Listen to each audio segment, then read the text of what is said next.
Okay, so what we need to do is create a collision for the ship.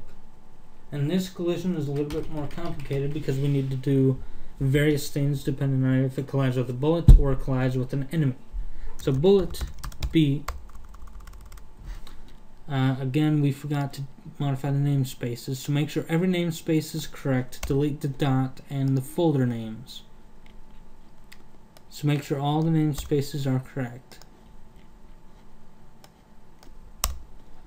Alright, now inside ship, let's call bullet B is equal to target as bullet.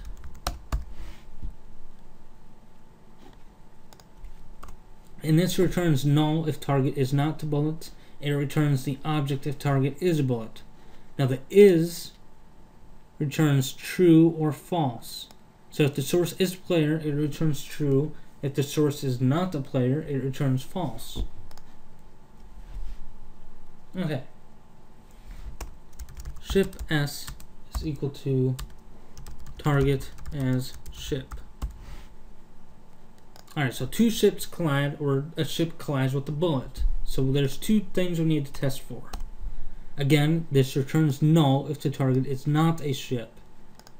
So either way, one of these has to be null. An object cannot be both a ship and a bullet. So if B is not equal to null, so the target that collides with the ship is a bullet, and B.source is not equal to this, the bullet does not collide with ourself. It will generate some code if it collides with ourself, but this is why we test it, so we don't do anything if it collides with ourself. So if the target is a bullet and the source of that bullet is not our ship, this dot damage, we just damage ourselves because it's a bullet from an enemy or a player. Then we set B.die, we kill off the bullet. Player P is equal to B.source as player.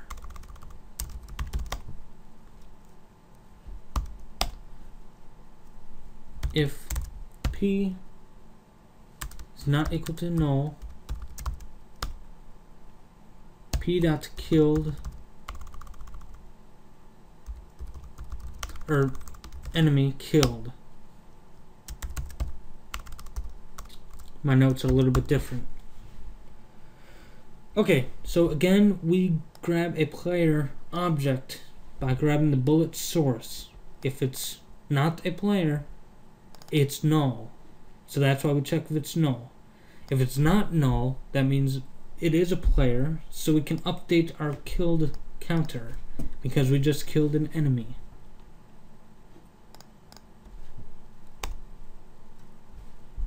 Else if S is not equal to null, so our ship collides with the ship, this dot damage